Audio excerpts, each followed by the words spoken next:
In part 3 of Bennachie Colony for Scottish Archaeology Month, we would like to share some of what we learned about life for the colonists from the records of their own time.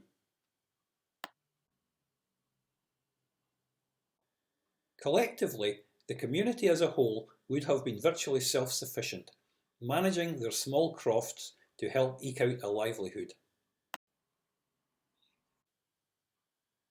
The 1841 census shows all those men of working age as agricultural labourers, probably working on local farms as well as their own crofts.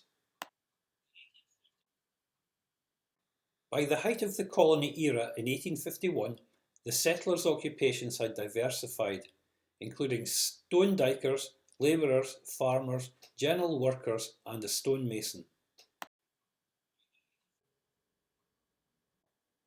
In later years, some of the men became quarriers, as the quarries on the hillside opened up.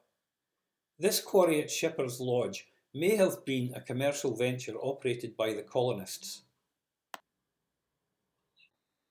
The colony houses were mostly built from stones cleared from the fields and gathered from the hillside, but they used quarried stone for the more critical features such as lintels and windowsills.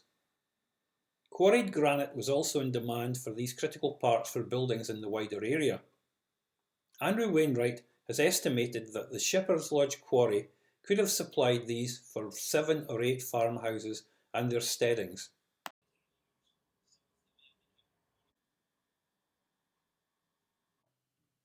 Women previously occupied with looking after house and children started taking piecework as stocking knitters after advertisements began appearing in local newspapers offering steady work and best prices to those who could make good work. In 1939, a local minister, the Reverend Campbell, reflected on the former colony as a community unto themselves, with the great majority hard-working, respectable people. In the old parish registers, the first recorded birth and baptism on the hill of Bennachie occurred in January and April respectively 1838, the subject being the son of Francis Cooper and his wife Isabel Smith. This was the couple's second child. The birth of their first son, William, is recorded in March 1836, when the couple lived at Blackhill of Whitecross, which means we can date their move to the Comity of Bennachie to either 1836 or 1837. Prior to statutory registration of births, marriages and deaths in 1855, parish registers were kept by local ministers and the Kirk Session.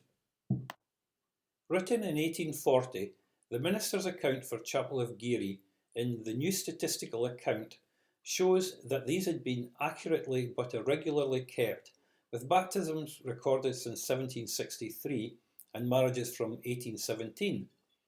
No record of burials existed.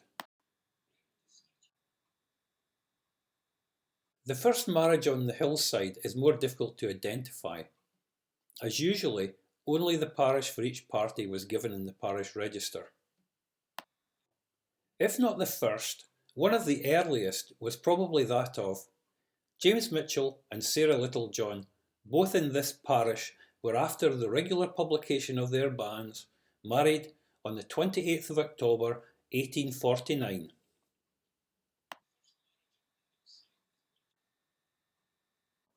As parish registers did not record deaths or burials, the first death on the hillside is unknown. We know from the Parish Poor Minute Book that William Jameson, stone dyker, living at Quarry of Bennachie, died 7th of March 1849.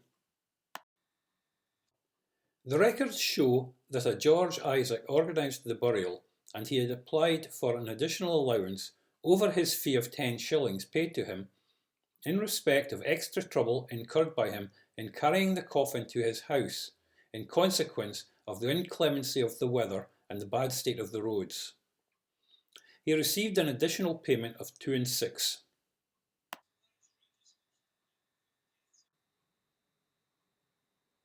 Despite their self-sufficient lifestyle, things were not always easy for the colonists, as the Parish Poor Board records show. In August 1845, the Act for the Amendment and Better Administration of the Laws relating to the Relief of the Poor in Scotland became law. In every parish, a parochial board of managers was to be elected, to whom local administration of the poor law was entrusted. The magistrates were to nominate 4 members, and 4 members were to be nominated by the Kirk Sessions. A roll of the poor was made and a salaried inspector was appointed. Parochial boards could raise money by a levy on owners and occupiers, excluding those whose means fell below an agreed threshold. The surviving parochial board records for the parish of Oyne begin in February 1848 and continue throughout the occupation of the commonty. The records show essentials and allowances were allocated to those in need. In February 1852, the inspector reported that he had visited Widow Cooper's children residing on the east end of Bennachie and seen that they were in great want of clothes, and that one of them had neither stockings nor shoes, and that he had therefore paid 26 shillings and 1 penny for clothes, stockings and shoes for them. Another entry in 1862 reports that James Mitchell and his wife being in bad health and requiring to go to the infirmary, and having 5 children, the youngest only 8 months old, had been provided with temporary relief to the amount of £2 15 shillings, and the medical account had been paid.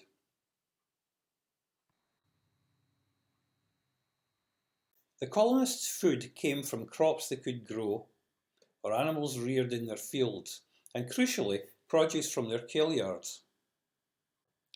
There would have been rabbit, grouse, pheasant, and berries gathered from the hill. You will notice that our kailyard has been enclosed by wicker fencing, where the colonists would have built dikes. That is because our diking skills are not up to the standard that we found the colonists to have had.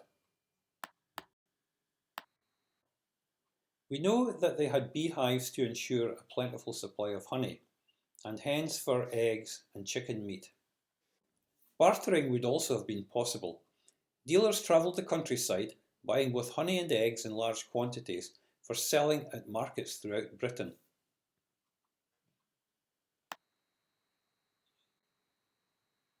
The colony lasted for just a short time. In the next part of this story, we'll look at what became of the colonists as their time on Bennachie drew to a close.